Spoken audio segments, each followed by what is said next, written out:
Bonjour à toutes et à tous à ce webinaire. Alors, je vais faire une petite introduction très rapide.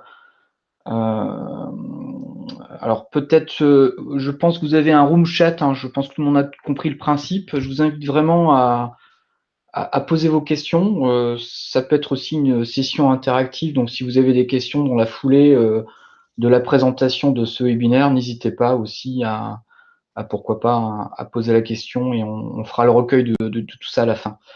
Clément, tu peux passer le slide.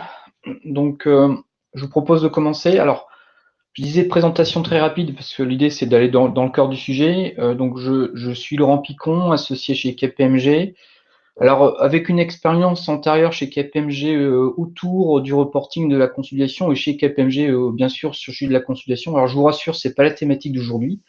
La thématique, elle est bien sûr très orientée sur les outils décisionnels et plus précisément, vous allez le voir avec Clément sur l'outil Power BI.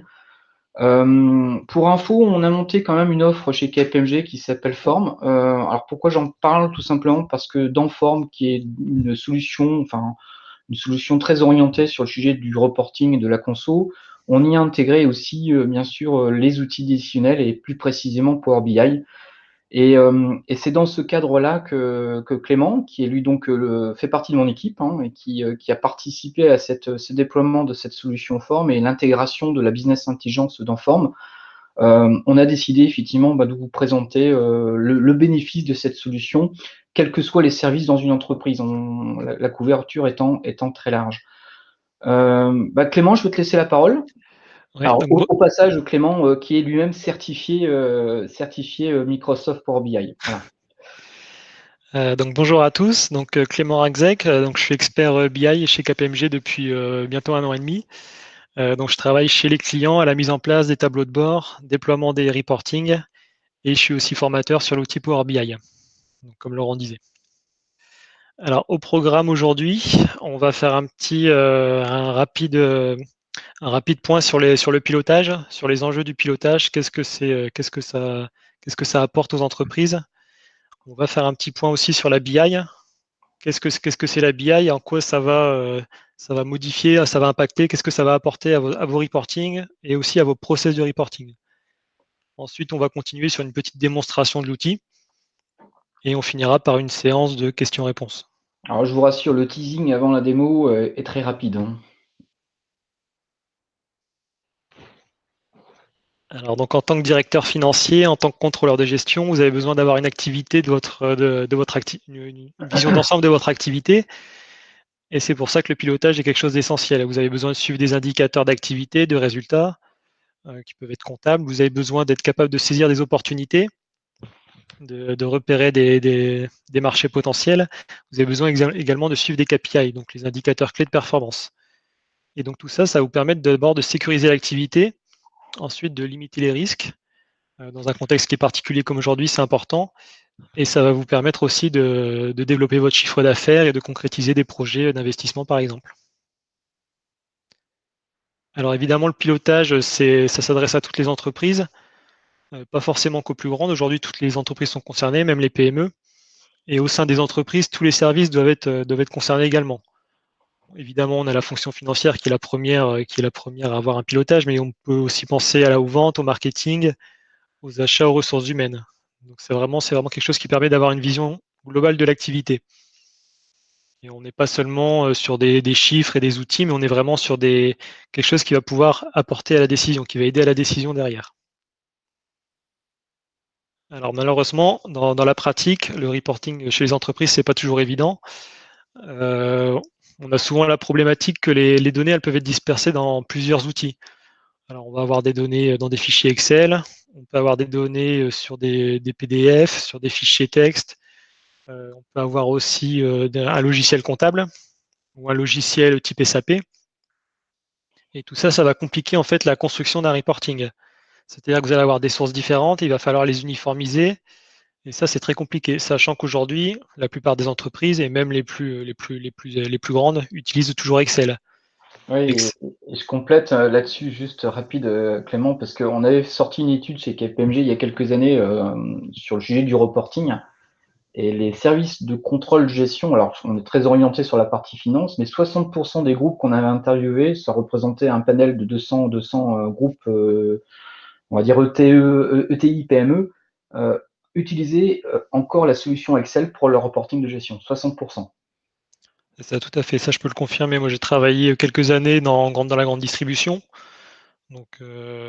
Et même dans des boîtes de cette taille, on se retrouve avec des contrôles de gestion qui sont entièrement construits sur Excel. Alors avec des tableaux qui sont énormes, des calculs pas possibles, des macros, ce qui est assez dangereux aussi. Et donc c'est quelque chose qui est assez compliqué en fait dans le processus de reporting. C'est-à-dire que ça va vous demander de nombreux ajustements manuels, de nombreux retraitements. Vous avez un risque d'erreur qui est plus important. Alors qu'aujourd'hui, on a des solutions comme les solutions BI qui permettent de pallier un peu à ce genre de problématique. Alors, en sachant que les outils de BI n'ont pas vocation à remplacer Excel. Excel, c'est la base de la gestion dans les entreprises, ça a vocation à le rester. Mais là, on parle vraiment de reporting, de process de reporting. Ce qu'on a aussi comme problème quand on utilise des tableaux Excel, c'est qu'on va avoir des problèmes de partage. On va pas être en capacité de limiter le contenu du reporting à certaines personnes. Par exemple, on n'a pas forcément envie que tous les employés aient accès à l'information financière de l'entreprise. On peut avoir aussi des problématiques c'est-à-dire que les reportings vont être assez figés. On va avoir une dimension par reporting, un indicateur.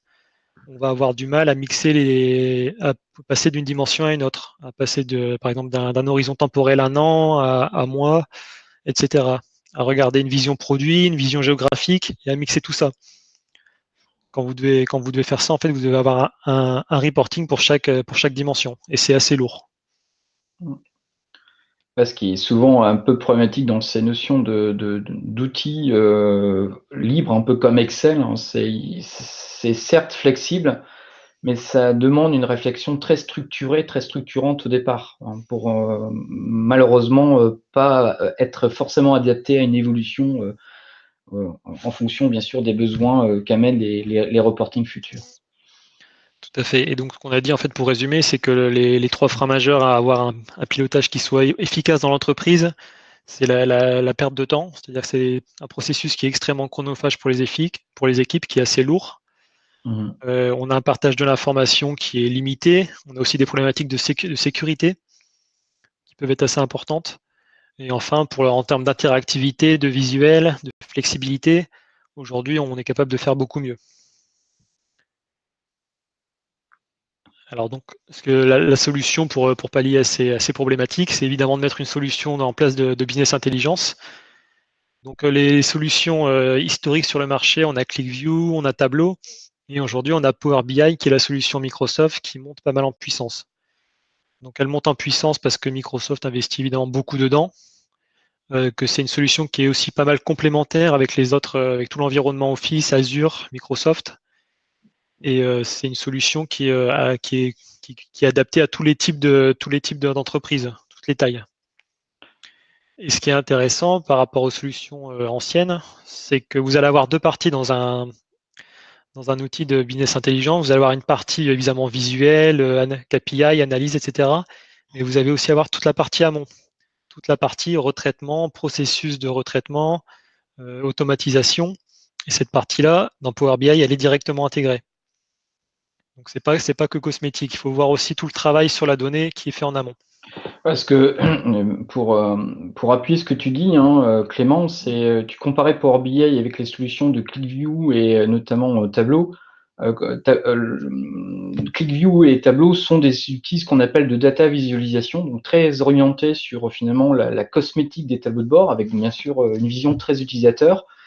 Et la solution Power BI qui intègre aussi ces aspects de data visualisation va beaucoup plus loin, une couverture fonctionnelle qui, comme tu l'expliques très bien et tu vas le démontrer au travers de ta démo, va en amont, c'est-à-dire on a la construction du process, on allait en récupérant la donnée et est toujours très orienté sur l'utilisateur pour définir quelque part les modèles de conception de données qui vont servir au tableau de bord. Ouais, tout à fait. Et donc pour rentrer un peu dans le détail, quand on parle de gain de temps sur Power BI, ça veut dire que concrètement, on va être capable de se connecter à des sources de données qui sont différentes. On peut se connecter à plus de 120 sources de données. Ça, c'est vachement important. On va aussi être capable de gérer une volumétrie qui est beaucoup plus importante que sur Excel. Sur Excel, je ne sais plus la limite, mais vous allez être très vite limité, vos fichiers vont être lourds, ils vont planter, etc. Sur Power BI, vous pouvez gérer des millions de lignes. L'outil, il a été conçu pour ça. Et ensuite, vous avez toute la partie organisation, structuration, harmonisation des données, qui va permettre de mettre en place des routines. Donc ça, on va le voir tout à l'heure. Ce qui est peut-être d'ailleurs le point très différenciant par une organisation qu'on peut voir un peu classique sur Excel, c'est cette notion de partage et de gouvernance sécurisée du partage de la donnée. Ouais, tout à fait, ouais. Donc au niveau du partage, on va déjà pouvoir partager évidemment sur ordinateur, mais aussi on pourrait aussi le partager sur les smartphones, ce qui est assez novateur. On va pouvoir mettre en place des routines d'actualisation automatique. Par exemple, des alertes, on peut recevoir une alerte de son reporting tous les jours. S'il est connecté automatiquement à sa base, on est capable de le faire. Il va se mettre à jour sans problème. Et en termes de flexibilité, évidemment, c'est quand même mieux que de l'Excel. On verra après, c'est quand même plus sympa. Et donc, comment fonctionne Power BI? Donc, il y a deux parties. Il y a la partie source de données. Donc, on a les sources de données internes, les sources de données externes. Donc, on voit logiciel compta, ERP, Big Data, les fichiers divers, évidemment. On va se connecter à ces données. On va être en mesure de les retraiter pour créer une sorte de base. On va créer un cube, c'est-à-dire une base de données structurée. Et une fois qu'on a fait ça, on va pouvoir exploiter les données et créer nos KPI, nos indicateurs, nos reporting, nos tableaux dans le tableau de bord. Et pourquoi Power BI s'impose aujourd'hui en tant que leader? Donc c'est ce que j'ai dit tout à l'heure, hein, c'est que Microsoft investit beaucoup dessus. Ils ont aussi une stratégie qui est plutôt de rendre l'outil accessible au plus grand nombre par un coût qui est assez faible, on le verra après, et qui est assez abordable. On a aussi des mises à jour qui sont assez régulières. Vous pouvez être sûr que tous les mois, vous allez avoir une mise à jour, que l'outil va évoluer en permanence avec toujours des fonctionnalités assez sympas. Et ensuite, vous avez une grande communauté d'utilisateurs et d'usages qui font que vous allez toujours trouver du support si vous êtes bloqué, si vous avez besoin d'aide. On trouve toujours du support sur Internet. C'est un peu l'évolution on va dire, du numérique, de la digitalisation, c'est cette notion de communauté. Hein. Et d'ailleurs, c'est pour ça aussi que KPMG a choisi cette solution. Il y a une évolution permanente au travers de partage, dans le partage sur le net, des bonnes pratiques. Et nous-mêmes, KPMG, avons créé une communauté au sens peut-être un peu plus large que Power BI, mais on a une communauté aussi de Power BI, je pense, Clément, d'une vingtaine de personnes, un peu plus de 20 personnes sur le national, qui permet de partager l'ensemble de ces bonnes pratiques et de faire profiter à nos clients tout le bénéfice de la solution, notamment Power BI. Alors Clément, je t'invite effectivement à aller sur la petite démo.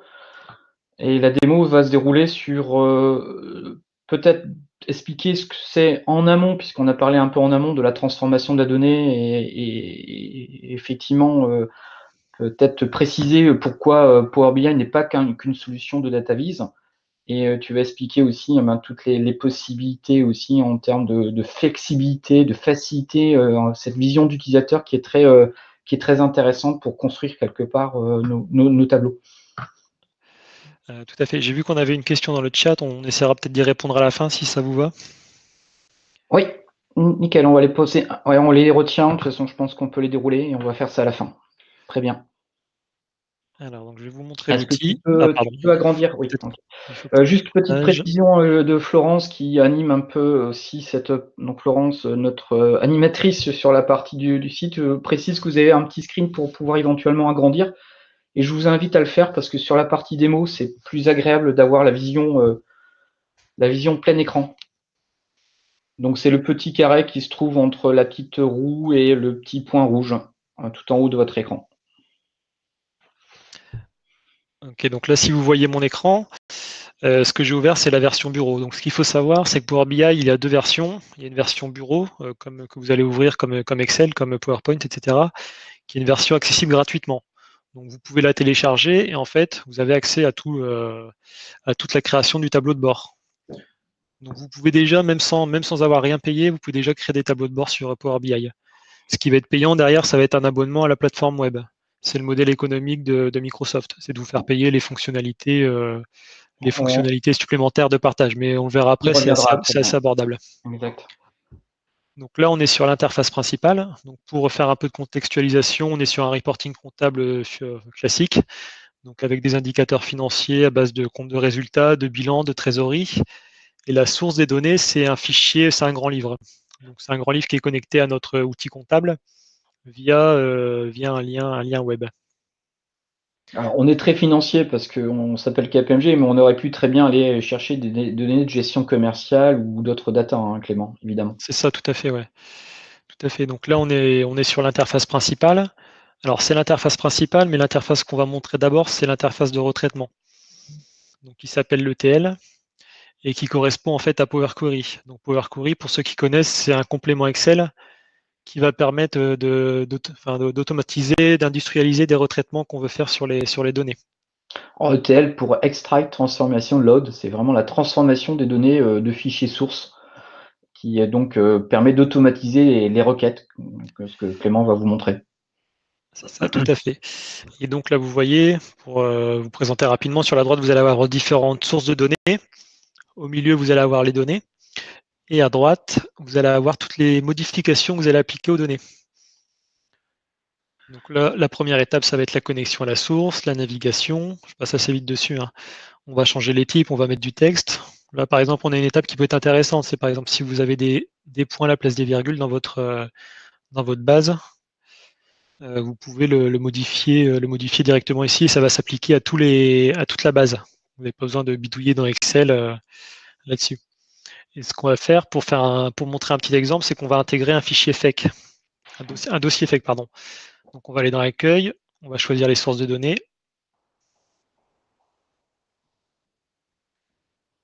Alors ça prend un petit peu de temps. Voilà, donc là vous voyez un peu toutes les sources de données auxquelles on peut se connecter. Donc ça va Alors de l'Excel. peut-être, juste Clément, pour répondre peut-être à la question de TM1, est-ce que dans les bases de données, tu as un préformat TM1? Alors on peut bien sûr aller attaquer des bases de TM1, mais il existe peut-être déjà Ouais, si tu veux bien regarder. Alors là, je vois pas le connecteur, il faudrait regarder. Là, je peux pas Regardez, ok. vous. Parce qu'il y a à peu près, pour répondre à la question, une soixantaine, un peu plus même, un peu plus de 60 maintenant, je pense, hein, de pré-connecteurs, enfin de connecteurs Ouais, préétablis. il y en a 120 des connecteurs. 120, ok, ok. Moi j'étais à 60, tu vois.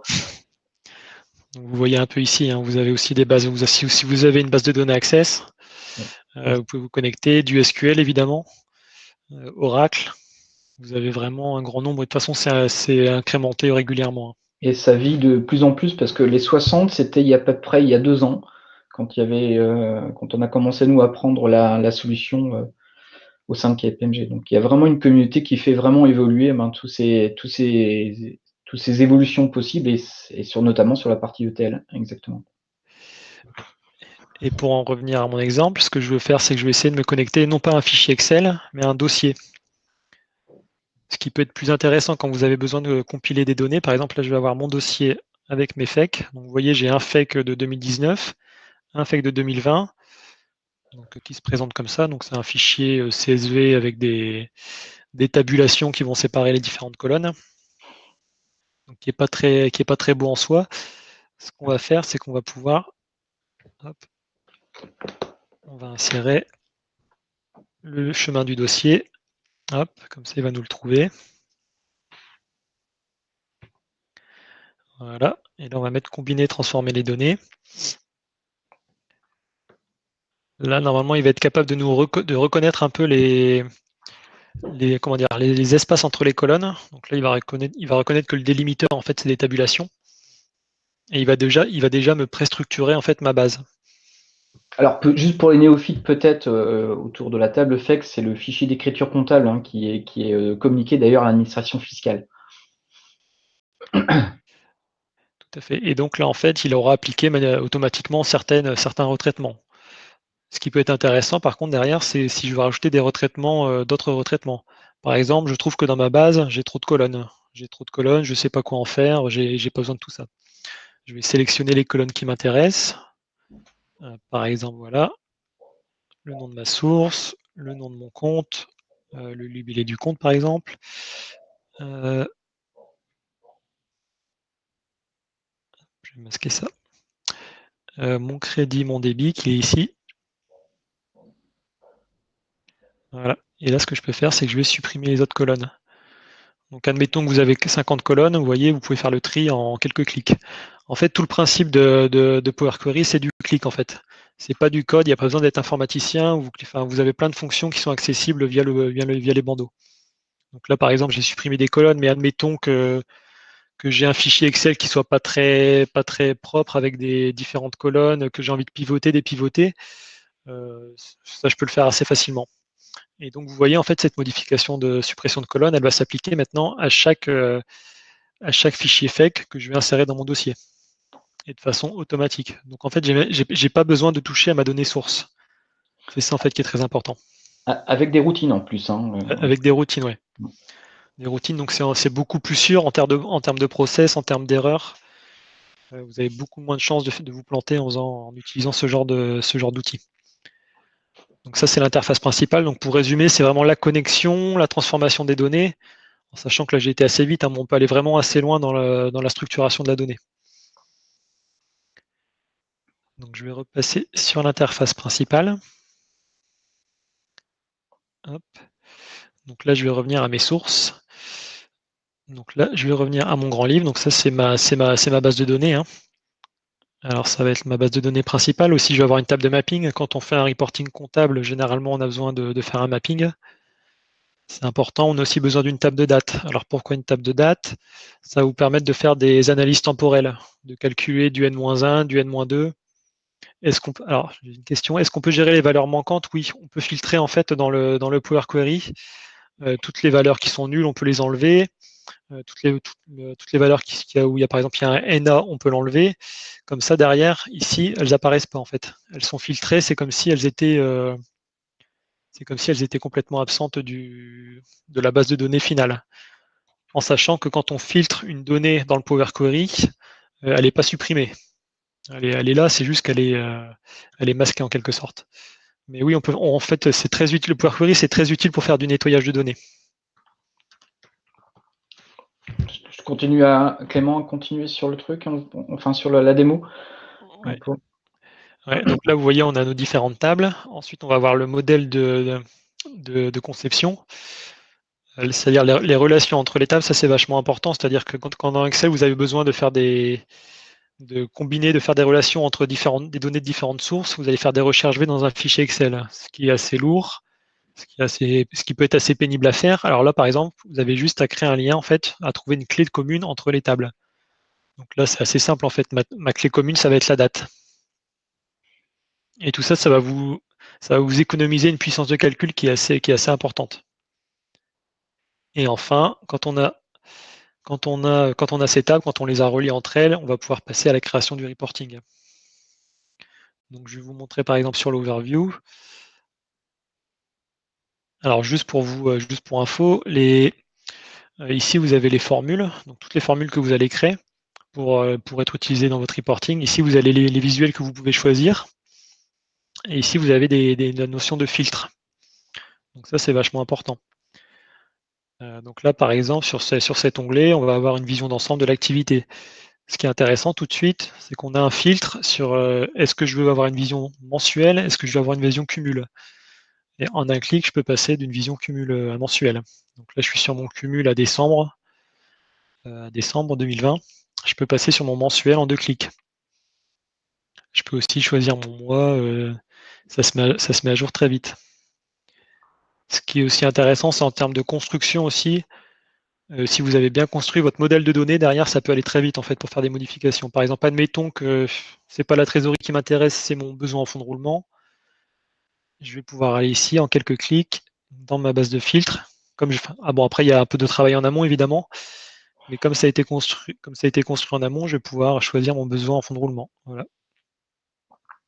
Sur mon montant, sur ma variation, et après, j'ai plus qu'à changer le titre.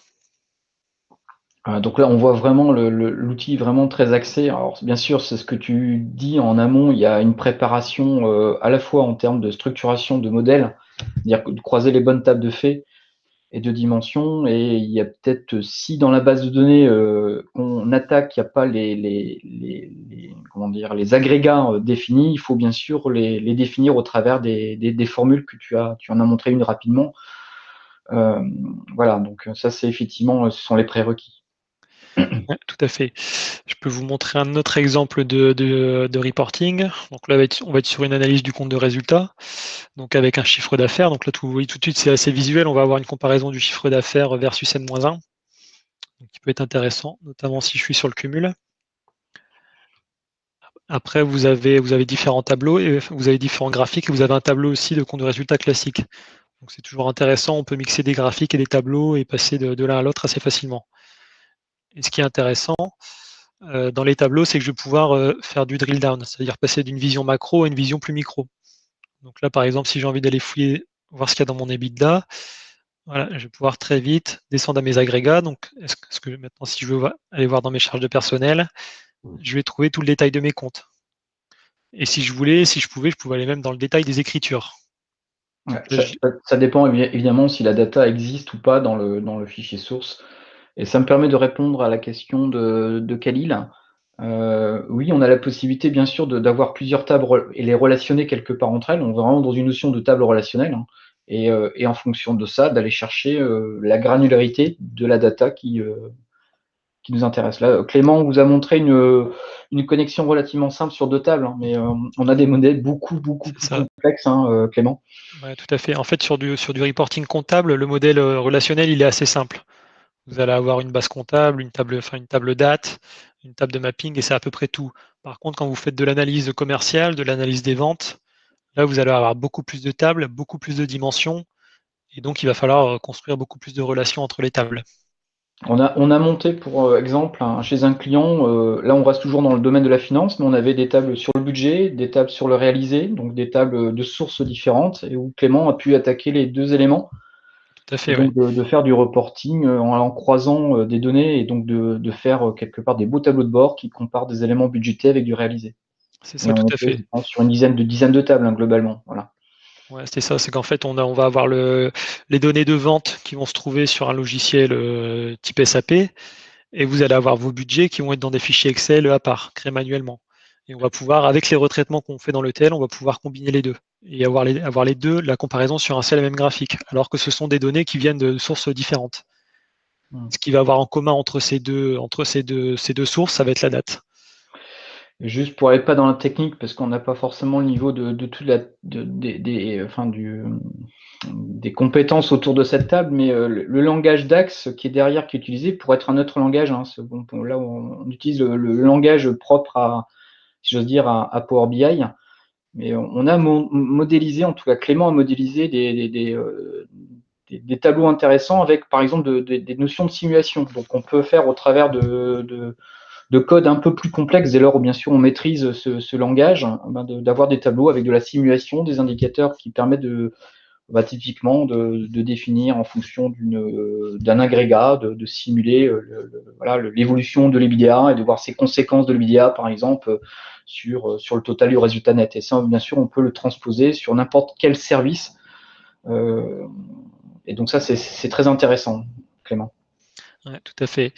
Et pour en revenir à toutes les modifications qu'on peut faire assez vite, là par exemple, si mon graphique il me convient pas et que j'ai plutôt envie d'avoir un chiffre d'affaires sur tous les mois, assez vite, je vais pouvoir le faire. Donc à la place de l'année, je vais remplacer par le mois. Voilà. Je vais garder que mon chiffre d'affaires.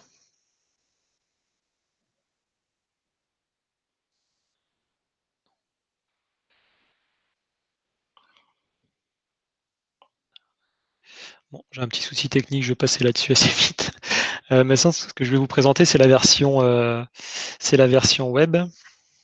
Ouais, je vous rassure, c'est qu'on l'a fait tout à l'heure, en règle générale, c'est très. Dès lors que les indicateurs sont bien définis dans les mesures, il suffit juste de les transposer allez, dans le chart, hein, dans le tableau que vous pouvez visionner. Alors, peut-être ce qu'il faut aussi préciser, hein, c'est que le modèle qu'on a, enfin, il y a deux typologies peut-être potentielles de dossiers comme ça, de projets qu'on attaque. Il y a des modèles où finalement une grande partie des indicateurs sont à construire, et c'est là où il y a un peu de formation au travers du langage pour définir ces indicateurs dans le Power BI. Mais on a des projets où finalement tous les indicateurs sont déjà définis quelque part dans la base. Et là, pour le coup, c'est relativement très simple. Moi, j'avais un projet comme ça où il y avait pas mal de tableaux ou d'indicateurs à mettre en place, mais tout est déjà existé quelque part dans la base SQL du client. Et donc, on avait déjà ce que j'allais dire, une data warehouse, un entrepôt de base de données qui existait avec tous les indicateurs. Et donc, la démarche projet peut aller très, très vite. Donc, tout dépend quelque part de la qualité, du stockage de l'information et de la cible des tableaux de bord qu'on veut mettre en place. Je te relaisse la main, Clément. Alors, donc vous voyez ici, on est sur la version web. On va regarder un peu les fonctionnalités. Donc, on retrouve le même reporting qu'on a vu tout à l'heure. Ce qui va être intéressant, ça va être toutes les notions de partage. Donc, par exemple, vous allez pouvoir exporter votre reporting en PowerPoint, en PDF. Ce qui est vachement intéressant, en fait, aussi, c'est de pouvoir l'analyser dans Excel. Ça veut dire qu'en fait, une fois que vous avez construit votre modèle de données dans Power BI, vous allez pouvoir le récupérer dans Excel si vous avez besoin de faire des tableaux un peu plus personnalisés. Donc là, c'est ce que je vais faire. Je vais télécharger mon fichier Excel. Voilà.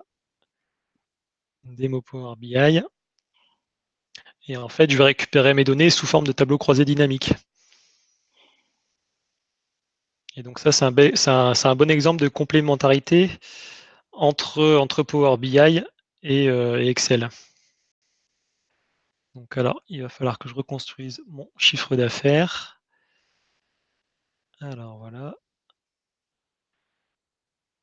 Je vais essayer de mettre les années aussi.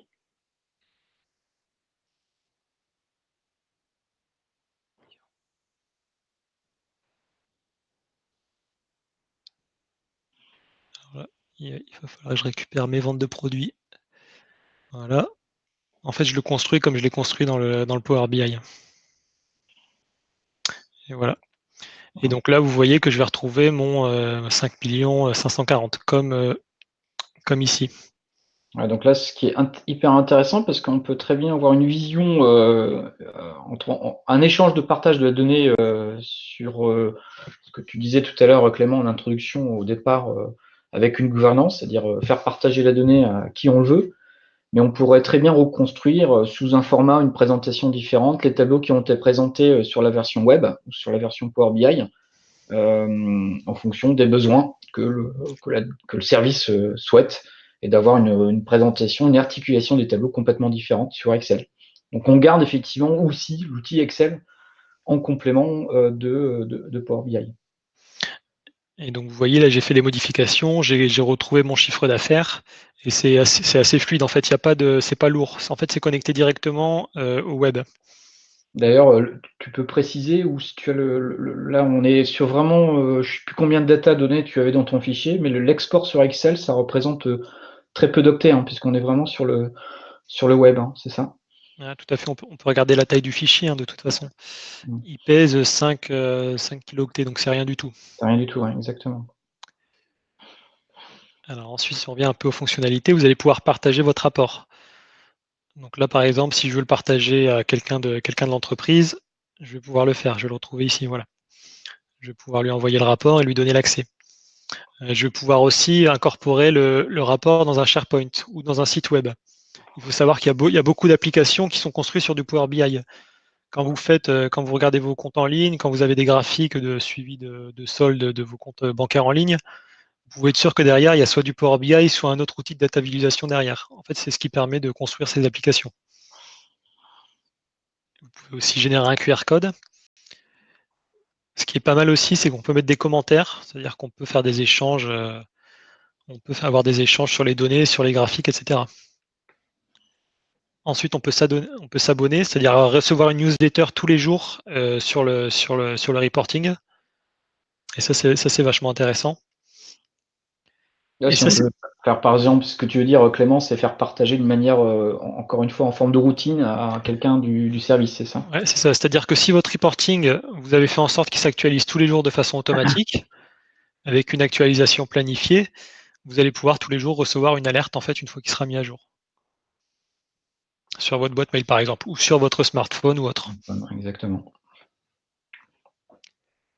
Donc voilà, ça c'était pour la présentation de la version web. Alors Laurent, je vais te laisser reprendre la main. Tu peux passer sur l'écran. Voilà.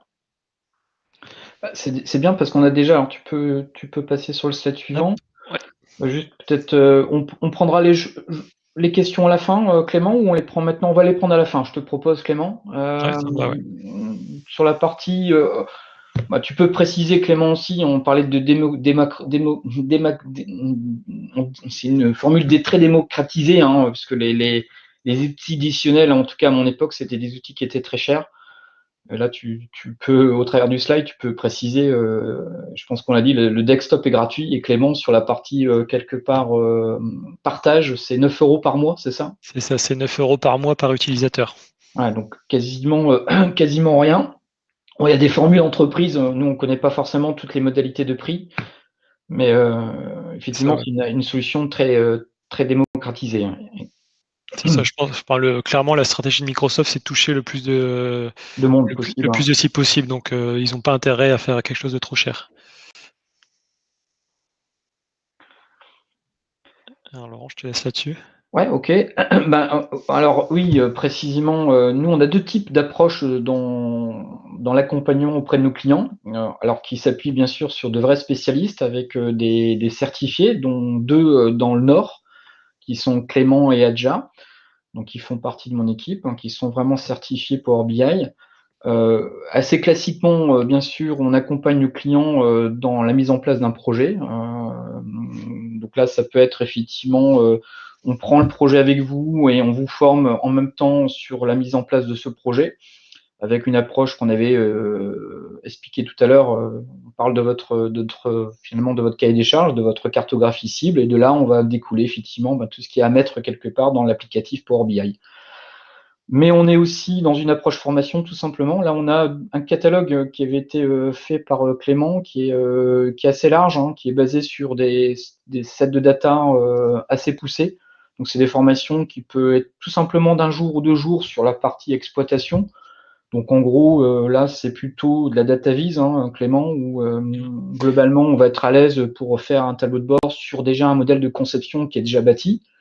Mais on a des formations un peu plus poussées, de 5 à 10 jours, où là, on va aller un peu plus en profondeur sur notamment sur la partie langage, Ouais. avec voilà, des indicateurs, des mesures un peu plus complexes en fonction des besoins.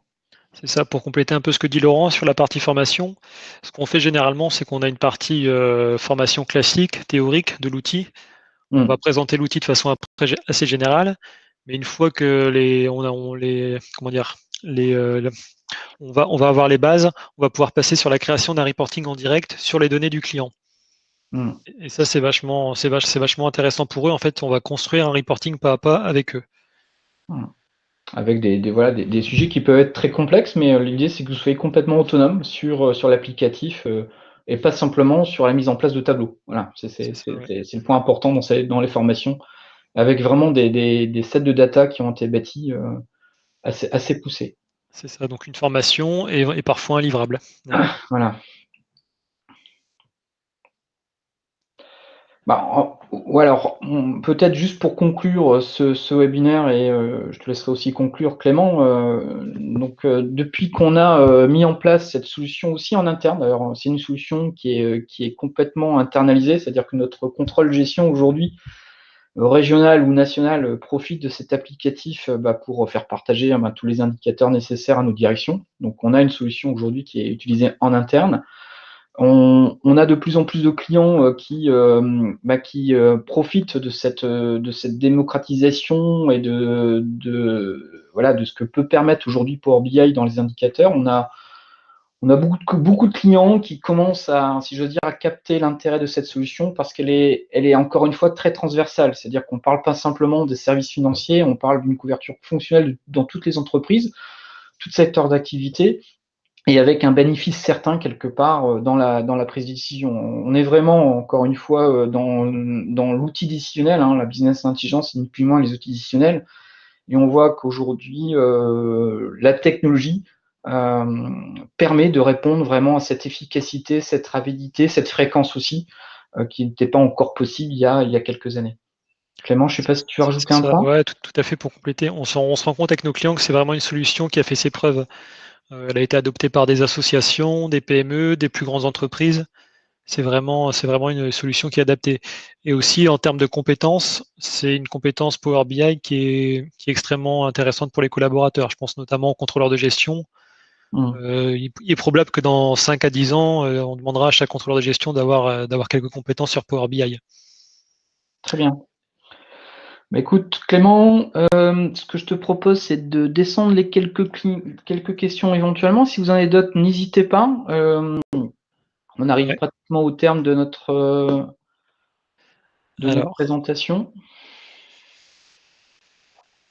Alors, donc la question sur le TM, on a répondu. Enfin, pour l'instant, on n'a pas trouvé le connecteur, mais ce qu'il faut savoir, dire, c'est qu'il y a toute connexion possible. Après, il y a quand tu parles de connecteurs, c'est-à-dire des connecteurs préétablis par Power BI. Et là, effectivement, c'est la réalité. Il y a pratiquement 1 an, 2 ans, on avait, je pense, entre 60, 80 connecteurs. Là, tu me disais, Clément, 120, c'est ça? Ouais, c'est ça. Donc, il y a vraiment une évolution permanente sur toutes les fonctionnalités de ce que permet le Power BI et également sur la partie data vis. Moi, j'avais un point qui, connaissant aussi notamment Tableau, Tableau a été à un moment donné sur la partie data vis, ce qu'on appelle les outils de data visualisation, le numéro 1. Avec ClickView, ça se partageait plus ou moins. Il y avait Tableau, ClickView et ça se challengeait. Petit à petit, Power BI grattait un petit peu le marché. Et c'est vrai que Power BI n'était peut-être pas l'outil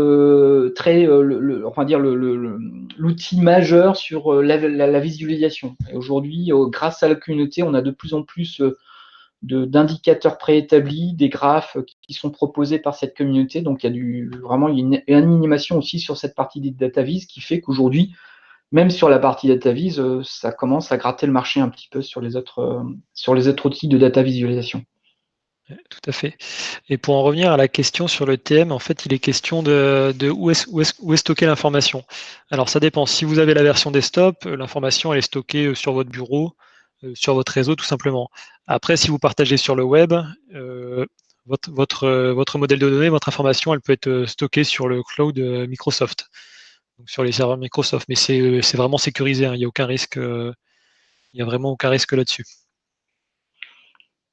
Alors ensuite, est-ce qu'on peut gérer les valeurs manquantes? Donc ça, j'ai répondu tout à l'heure, oui, ça c'est vraiment, ça c'est possible. C'est même ce qu'il faut faire. Il y a des bonnes pratiques en termes de projet qu'on pourra vous faire partager dans tous les cas. Hein. Tout à fait. Alors, est-il possible d'avoir plusieurs relations entre deux tables et qu'en est-il des cardinalités? Alors bon, généralement, entre deux tables, c'est mieux d'avoir qu'une seule relation. Si vous commencez à avoir plusieurs relations, techniquement, vous allez pouvoir le faire, mais vous allez avoir un message d'avertissement. C'est-à-dire que le résultat qui va en découler ne sera pas forcément exact. Donc il faut toujours faire attention avec les notions de cardinalité. Mais c'est possible techniquement. C'est possible. Avant, c'était pas possible. Depuis quelques mises à jour, c'est possible. Mais on a un avertissement qui s'affiche qui nous explique qu'on peut avoir des erreurs dans nos données. Quoi. Alors, peut-on collaborer à plusieurs sur la version web, à la création d'un dashboard, comme on pourrait le faire avec un document sur Google Drive, par exemple? Oui, c'est possible. Ouais, c'est possible, tout à fait. Tout à fait. Il n'y a pas de souci. Pareil, c'est la même chose. Avant, on pouvait juste faire les modifications, la création de rapports sur la version desktop. Aujourd'hui, on peut modifier les rapports aussi sur la version web. Donc, on peut avancer effectivement en commun sur un rapport Power BI ensemble. Alors, peut-être le juste élément à préciser, Clément, sur ce point-là, c'est qu'il faut bien sûr acheter un utilisateur, par définition. Ouais, tout à fait, oui. Alors, est-ce qu'il faut une licence pour visualiser les tableaux? Si par exemple 3 personnes font des reporting Power BI et 10 personnes de la direction ont besoin d'y avoir des accès, mais sans les modifier. Alors, pour partager les tableaux, oui, c'est mieux d'avoir une licence. Sauf si vous voulez juste partager votre Power BI en version bureau, comme vous partagez un fichier Excel, mais ça perd un peu l'intérêt de la solution. Ouais, j'allais dire, du coup, on perd effectivement cette notion même de gouvernance ou de partage de la donnée. Exact. Ouais. Et effectivement, vous pouvez bloquer la modification à certaines personnes. De la même façon, sur un même reporting, sur un même set de données, vous allez pouvoir filtrer la donnée en fonction des personnes. Vous voulez par exemple le responsable de la région Nord, il a accès qu'à ces données, que le responsable de la région Est, il a accès qu'à ces données, ça c'est possible de le faire. Sur un même set de données, juste avec une gestion des droits. est-ce que ça change si la société est sur Office 365? Alors non, il n'y a pas de souci par rapport à Office 365, hein. Il n'y a pas de... Je pense qu'Office 365, par définition, il y a tout cet espace, hein, dont finalement Power BI est délivré gratuitement, hein. Ouais. Voilà. Il est peut-être possible que suivant l'abonnement Office 365, la licence Power BI soit incluse, mais j'en suis pas certain. Je peux pas. Pas sûr, à moins que ce soit un Office 365 Pro peut-être, mais je suis pas sûr qu'il y a Ok. On peut poser la question. On peut se reposer la question et vous donner une précision par rapport à ce point-là. Alors, si l'on compare Power BI et Business Object, quels sont selon votre point de vue les avantages et inconvénients de ces deux solutions? Alors, pour avoir travaillé sur les deux, la finalité, c'est la même. Par contre, en termes d'utilisation, Business Object, c'est de la première génération, c'est extrêmement lourd. C'est extrêmement lourd, il faut avoir des connaissances techniques assez poussées. Power BI, vous n'avez pas besoin d'être informaticien. Enfin, la plupart des gens qui font du Power BI, ils ont juste fait un peu d'Excel avant et ils arrivent à très bien se débrouiller. C'est vraiment deux générations différentes. En termes de facilité, de partage, etc., ça n'a rien à voir. Je peux en parler un petit peu parce que moi je viens du monde de l'intégrateur de l'éditeur avant d'arriver chez KPMG, hein, mais j'ai toujours une casquette très normative sur l'aspect bien sûr métier et finance, sur la partie consolidation. Mais je faisais partie d'une maison qui s'appelait Cartesis et qui mettait en place des logiciels de reporting de consolidation, qui avait été racheté d'ailleurs par Business Object. Cette maison ensuite avait été rachetée par SAP. Et toute la partie effectivement de tableau de bord, on intégrait Business Object. Et on avait des gens, enfin on avait des compétences spécifiques là-dessus. Parce que voilà, Business Object nécessite quand même des compétences autres que métier, qu'alors, si je rejoins un peu ton parcours Clément, en arrivant chez KPMG, c'est Power BI finalement tu l'as acquis assez vite, hein, au travers d'une année d'utilisation chez nous. C'est donc c'est plus facile quelque part, c'est vraiment très orienté côté utilisateur. Clément, tu confirmes? Ouais, tout à fait, là-dessus, j'ai rien à rajouter. Et effectivement, pour Business Object, j'ai travaillé aussi sur la partie designer, donc qui est la partie un peu traitement des données également, et c'est beaucoup plus simple dans Power BI. C'est deux générations différentes en fait. Alors, est-ce que l'on peut modifier ou agréger les informations par colonne ou ligne à l'aide d'une fonction créée Tu as juste une par nos question soins? avant, Pardon. Clément, tu n'as pas répondu, me semble-t-il. Dans le cadre d'un reporting mensuel, peut-on ajouter le nouveau dataset du mois au dossier source et avoir l'application automatique des requêtes de retraitement appliquées sur les fichiers des mois précédents? Alors justement, ça on peut le faire, évidemment, c'est l'intérêt du retraitement de l'ETL qu'on a vu tout à l'heure. C'est-à-dire que si votre source de données c'est un dossier, dès que vous mettez un nouveau fichier dans le dossier, ça va s'incrémenter automatiquement. Vous avez juste à appuyer sur le bouton actualiser ou à lancer une actualisation planifiée. Et le nouveau fichier va être intégré automatiquement. Vous n'avez aucun retraitement à faire de nouveau. En fait, les retraitements vont s'appliquer à chaque nouveau fichier qui arrive dans le dossier. Ce qui permet d'avoir des compilations, de faire des compilations de données. Une petite dernière question de Cédric. Alors, est-ce qu'on peut modifier ou agréger les informations par colonne ou ligne à l'aide d'une fonction autre que des fonctions prédéfinies dans l'outil? Alors, agréger les informations par colonne ou ligne. Alors, en fait, ça se fait automatiquement si vous voulez. C'est pas comme dans Excel en fait, c'est deux visions différentes en fait. L'agrégation dans Power BI, elle va se faire automatiquement en fonction de ce que vous allez sélectionner sur la page. En fait, en termes de calcul, bon, je ne vais peut-être pas rentrer dans les détails, mais vous faites un calcul sur sur une certaine colonne et le filtrage, il va se faire au niveau de la page. Il va se faire automatiquement. Donc les niveaux d'agrégation, ils se font automatiquement dans Power BI. Je ne sais pas si c'est très clair, c'est pas forcément la partie la plus facile à expliquer. C'est peut-être un bon point là-dessus. C'est pas la conclusion, enfin, s'il y a d'autres questions, mais évidemment, nous, on est à disposition à la clôture de ce webinaire, hein. N'hésitez pas à nous appeler. Je pense que vous avez c'est ça que j'allais dire. On a les coordonnées là qui s'affichent, notamment Clément qui pourra vous donner plus de précision dès lors où on rentre un peu dans la technique. Clément sera complètement apte à vous répondre de manière très précise. Et ce qui me permet aussi de dire, si vous souhaitez une démo un peu plus personnalisée, voire en live, j'espère qu'un jour on pourra effectivement faire d'autres présentations que par distanciel, ce qui serait un peu plus sympathique. Là aussi, on se permettra avec Clément, si vous le souhaitez, de se déplacer ou faire une présentation, pourquoi pas distancielle, mais plus en lien avec votre environnement. Alors, ce que je propose, est-ce qu'il y a d'autres questions? En tout cas, j'espère alors que ce webinaire vous a, comme nous, un peu convaincus, qu'il fallait y aller, en tout cas dans les outils décisionnels et que la démocratisation le permettait. Alors, quand je parle de démocratisation, c'est pas simplement en termes de prix, hein, c'est aussi en termes d'utilisation. Quel que soit votre profil, ce que disait tout à l'heure Clément, les profils contrôle de gestion, puisque là, on vous a fait une petite démo sur un peu l'aspect métier finance, mais encore une fois, c'est une couverture beaucoup plus large. Un parcours contrôle-gestion qui utilise Excel avec quelques formations à l'appui, mais bien sûr, il faut pratiquer. Hein. C'est aussi un logiciel qui nécessite une certaine pratique. Là, je pense que Clément me démentira pas. C'est une solution complètement accessible. C'est ça, tout à fait. Il n'y a rien de compliqué en soi, c'est beaucoup d'astuces en fait. Voilà, voilà. Voilà. J'espère en tout cas que ça vous a plu, que ça vous aura peut-être donné éventuellement des idées de reporting. Alors, ce qu'on pouvait, enfin, alors deux choses. Il y a un enregistrement de ce webinaire qui a été fait.